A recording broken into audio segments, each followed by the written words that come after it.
San Francisco, 1941. With the outbreak of World War II,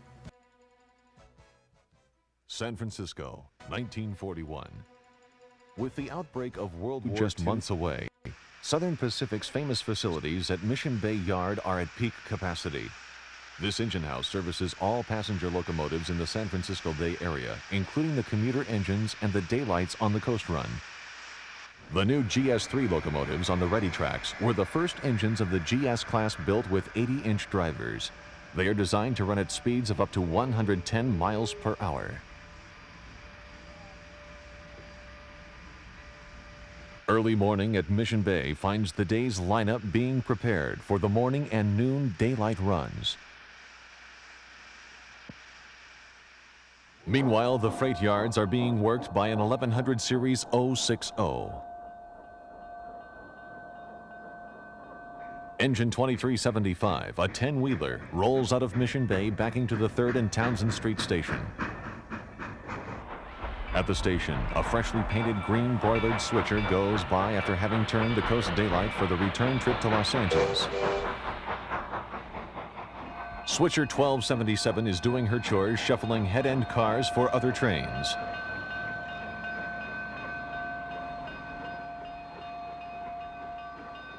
Engine 2466 breezes by the Mission Bay Tower with a southbound commuter train. Commuter train 121 heads to San Francisco early in the morning. Shortly after, engine 2468 passes by with another southbound commuter train.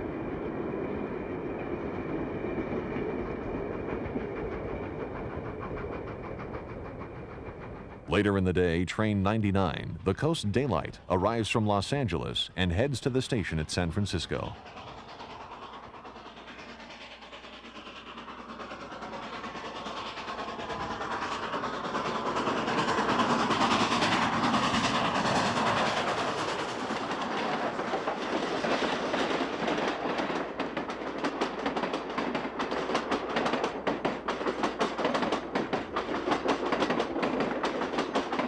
After completing her run up the coast and uncoupling from her train, engine 4428 backs down to Mission Bay and takes her place on the servicing track.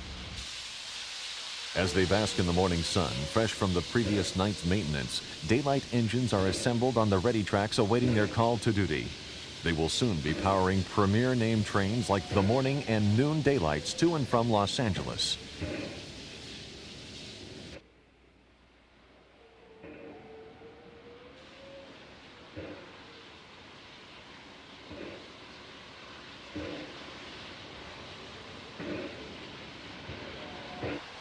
Clean and shining, fresh from the servicing shops, train 98 will soon depart the 3rd and Townsend Street station.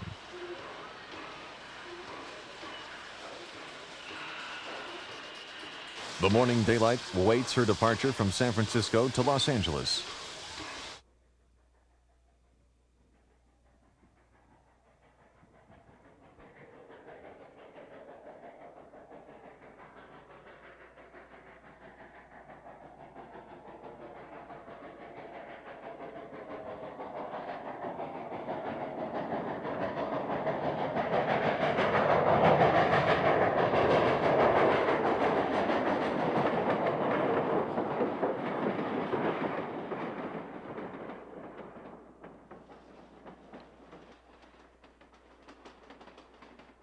Approaching the 17th Street Tunnel, the morning daylight meets a commuter headed for San Francisco.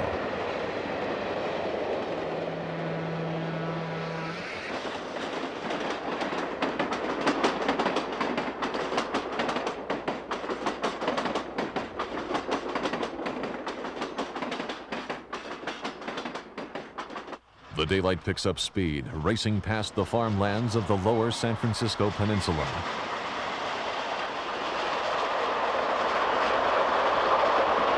Late afternoon finds the Coast Daylight from Los Angeles arriving in San Francisco.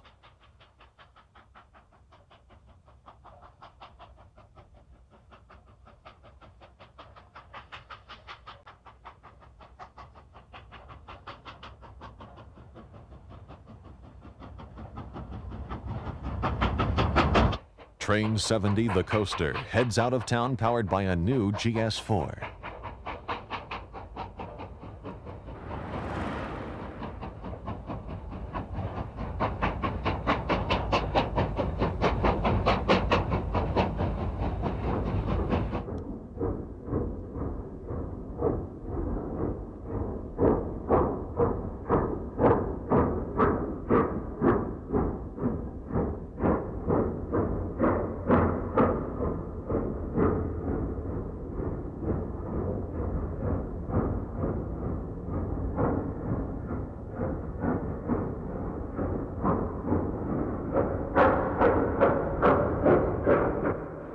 Western Pacific also serves San Francisco.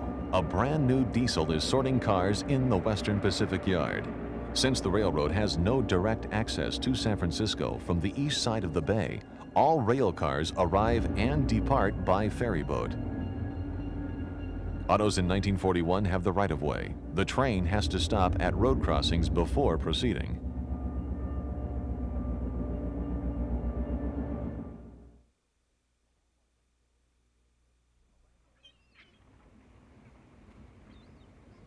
A landmark on San Francisco Bay was the famous San Francisco Ferry Terminal building, located at the foot of Market Street. Ferryboat service peaked during the 1930s, with more than 40 boats in action.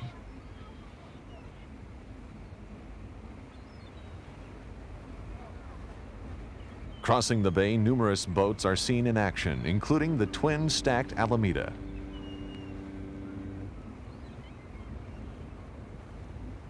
Little boats like the Lake Tahoe scoot across the bay ahead of the large ocean-bound freighters.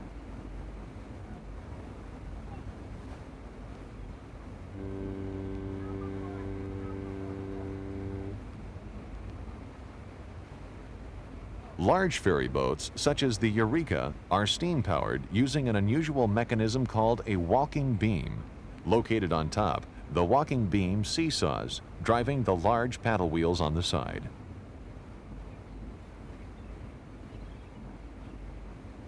Many boats can be seen on the bay, with traffic going in all directions.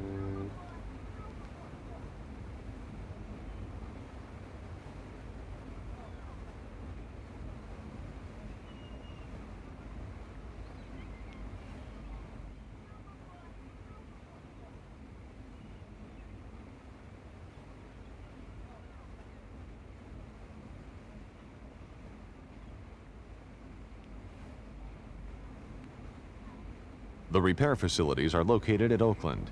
Several boats are in for servicing, with one boat in dry dock.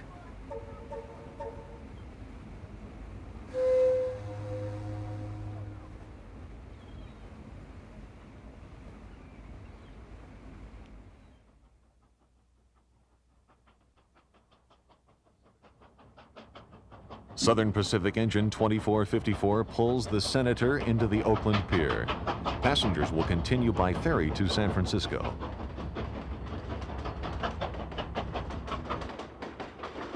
Engine 1266 leads the city of San Francisco to the pier to be spotted and made ready for the run to Chicago.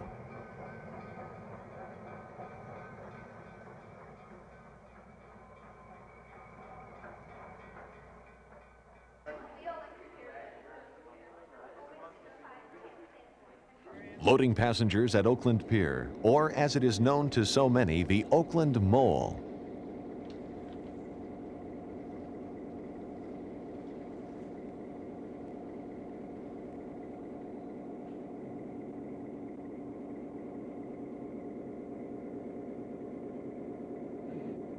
The E2-powered Streamliner made its maiden voyage in January 1938. In keeping with the first-class image of this train, passengers enjoy the finest in luxury accommodations and services.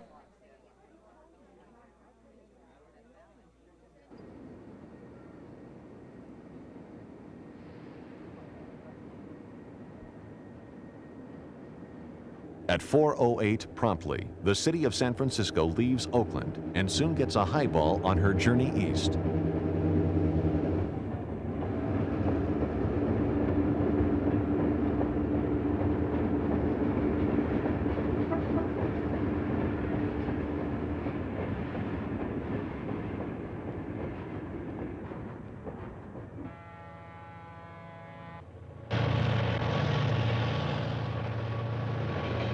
At Port Costa, the streamliner passes a slow-moving freight and a switch engine which has just helped the heavy freight up the grade to Martinez.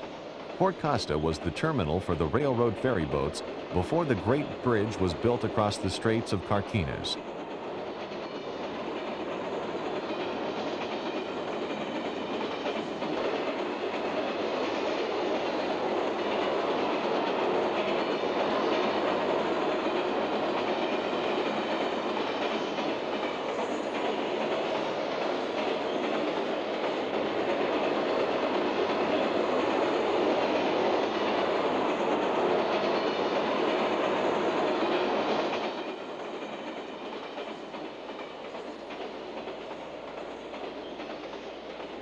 A 482 is taking an eastbound oil train over the bridge between Suisun Point and Army Point, crossing the Carquinez Straits.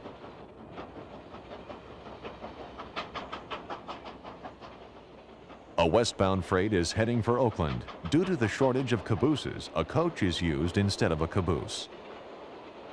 At Dixon, a 282 Mikado brings a westbound extra freight by.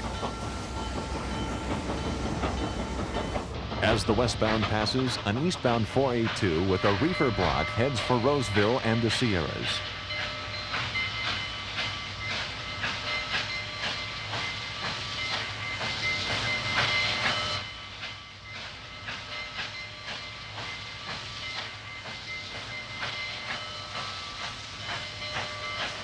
Number 3685, a big 210-2, charges by heading for Sacramento.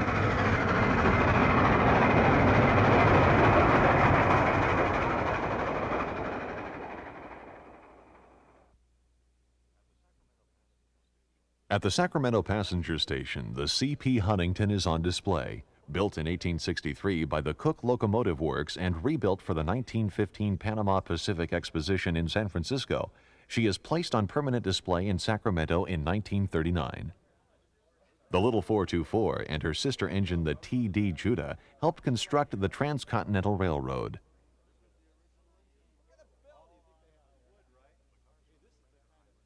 The cars from the Treasure Island Pageant of the Pacific, having been loaded on flat cars, are being returned to the Union Pacific.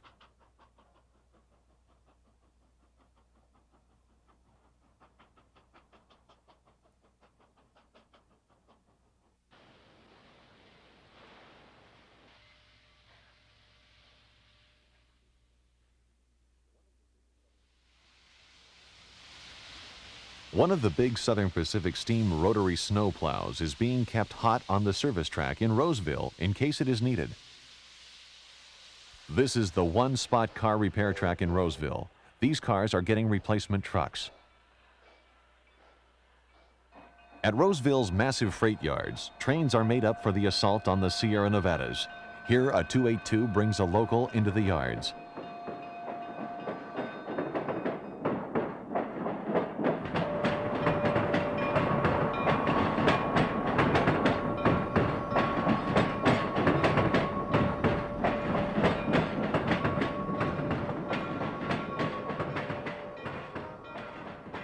The freight yards are bustling with activity as three large 080s shuffle about making up trains.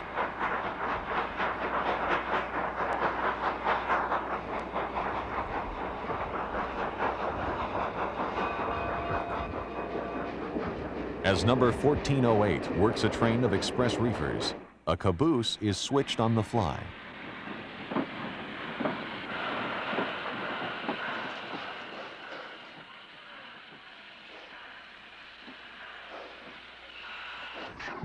At the engine house, a big AC-8 is being turned on the turntable. Cab forwards were the primary heavy power used by Southern Pacific on the route over Donner Pass.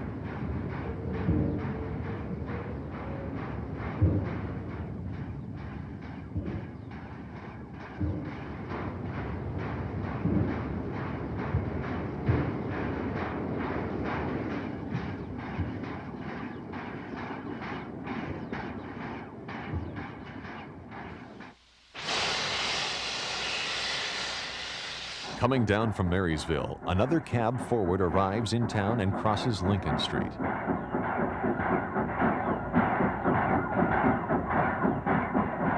More ACs are ready on the service tracks.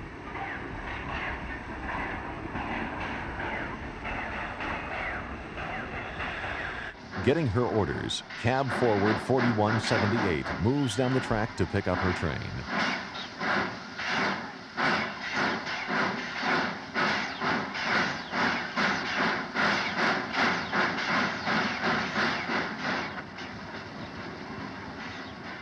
As evening arrives, so does the city of San Francisco. Engine 4349 will serve as the helper engine for the climb to the summit of Donner Pass.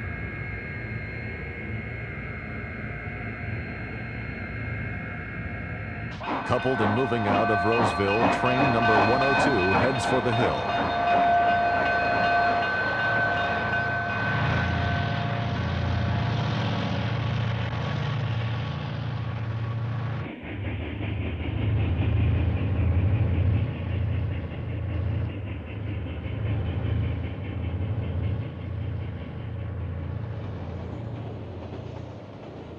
As night falls, the streamliner crosses the high bridge at Auburn.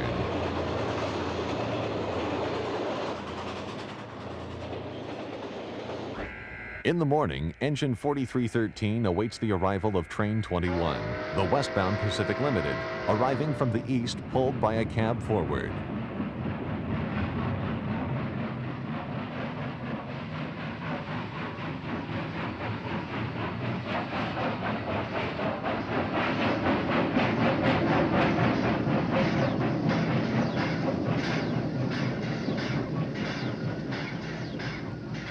The big AC uncouples from the train and moves off, heading for servicing at the roundhouse.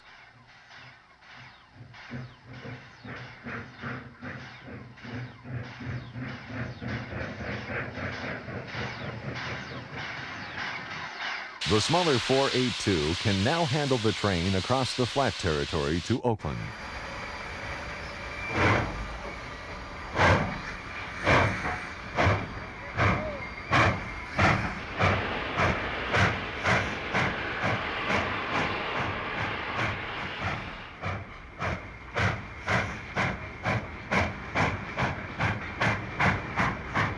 Train 15, the West Coast Mail Express, arrives from the north pulled by another MT Class 482. The Pacific Limited has already left and is followed minutes later by the West Coast.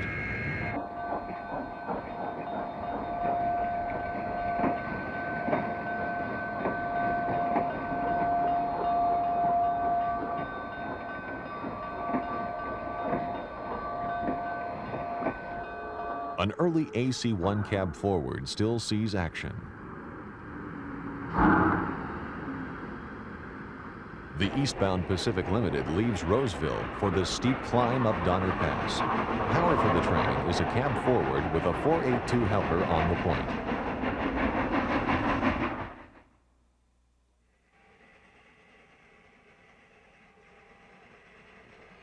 Arriving at Colfax, number 4154 rolls down the hill at a good clip.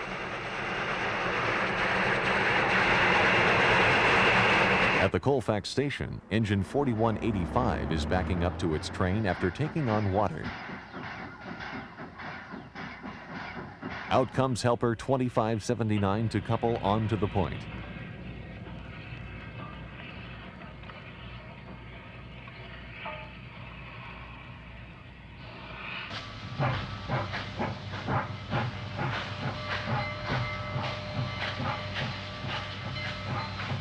After making the air test, they whistle off as they start on their way up the steep climb to the crest of the Sierra Nevadas.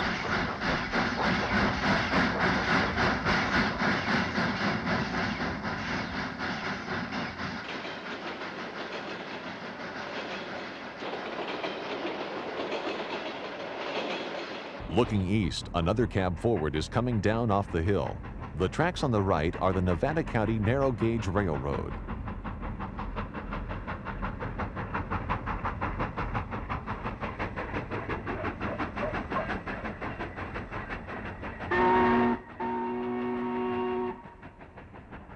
Rolling under the Highway 40 bridge, the big AC glides into Colfax.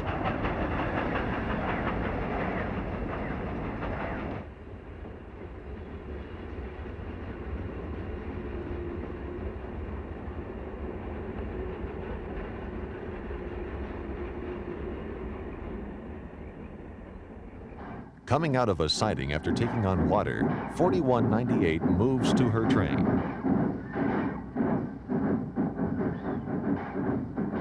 Springtime in the Sierras with plenty of snow at the summit. Emigrant Gap. In the distance, a train descends the grade heading for the highway overpass.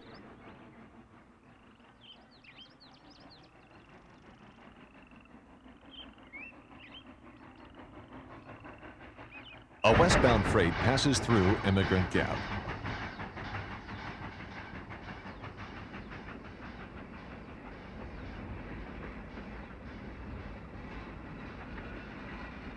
The eastbound Pacific Limited, Train 22, passes over the highway, continuing its climb up the hill.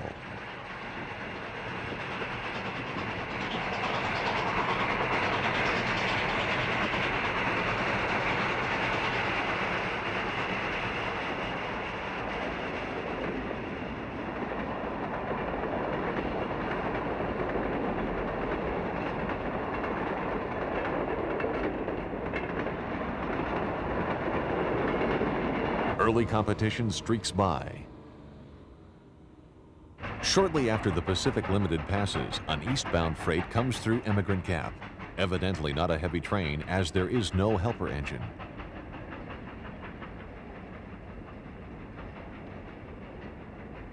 At Yuba Gap, 4198 is charging along with a string of empties.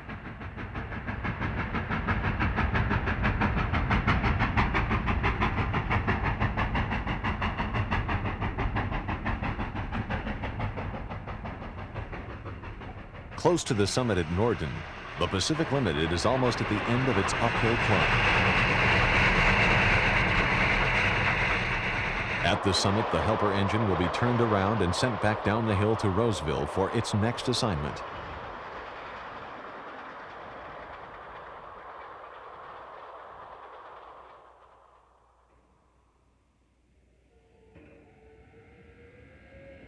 In Truckee, a big 210-2 is taking on water.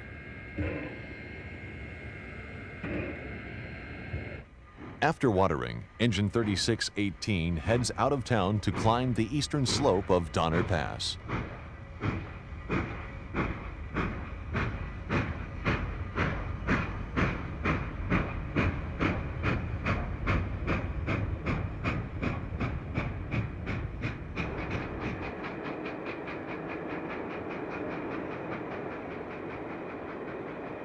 Another 210-2 gets ready for helper service.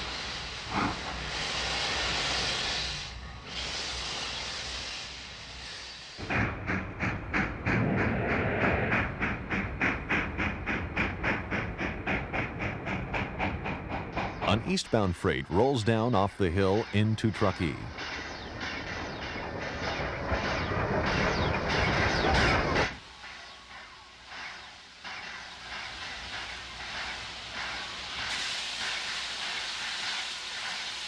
The station at Truckee shakes as another westbound freight charges out of town, heading for the hill.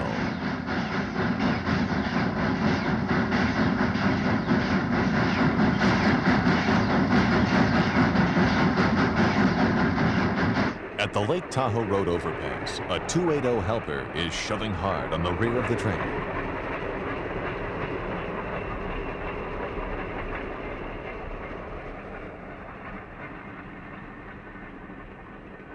In the Truckee River Canyon, a downhill freight heads for Reno and Sparks, Nevada.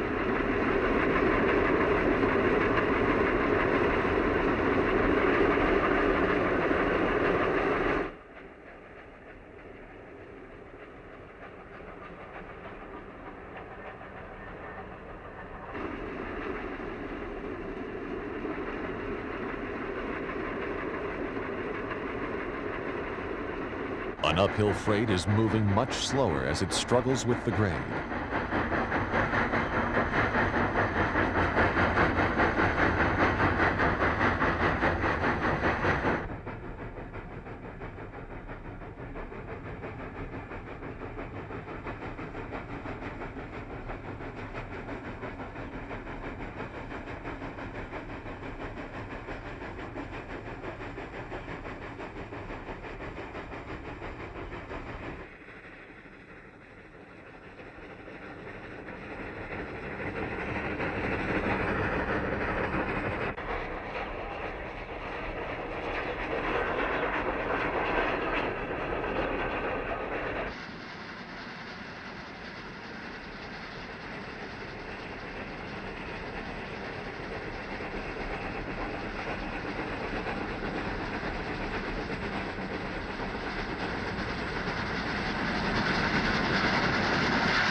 A westbound freight approaches Truckee as a helper engine moves along the siding.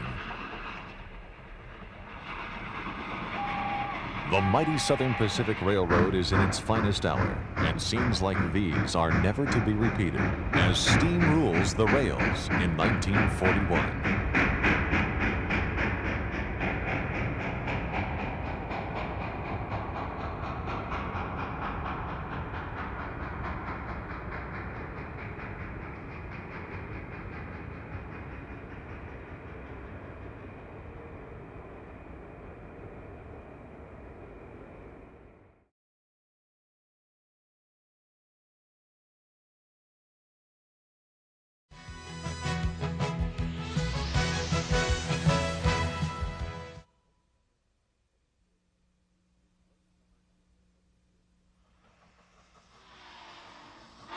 It's late summer 1956 in the San Joaquin Valley, and the Southern Pacific is still using steam power on its freight trains.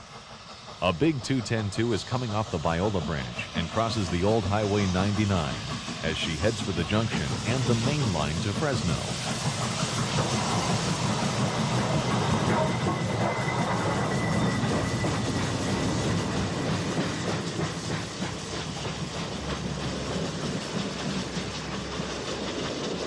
The Fresno Roundhouse is in the center of town and has approximately 20 stalls. An abundance of steam is still evident here, ranging from 260s to the big 210-2s.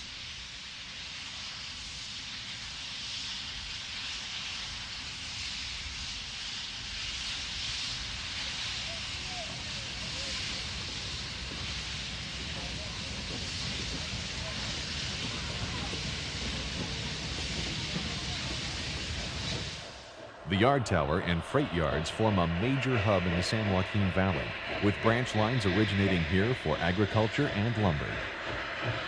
A little 260, also known as a Valley Malley because of their ability to pull 50 to 60 cars, moves through the yards with a local freight.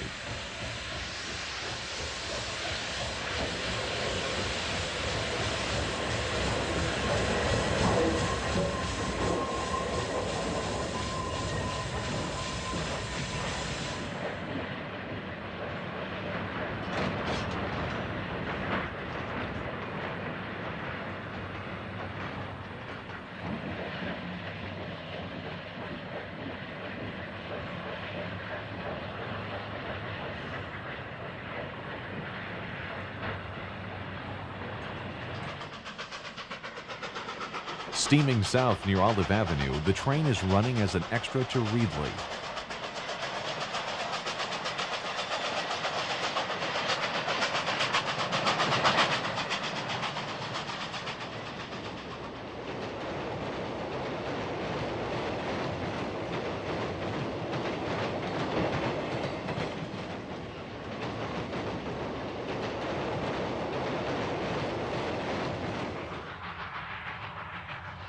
Heading out of Fresno to the northeast, another Valley Malley pulls a gravel train to Rockfield. The Friant branch was built for the huge lumber industry at Pinedale. The tracks ran along the San Joaquin River Basin through little towns like Cameo, Clovis, Glorieta, and Copper. The large lumber companies, such as the Sugar Pine Lumber Company, were overbuilt, and in time they all went bankrupt.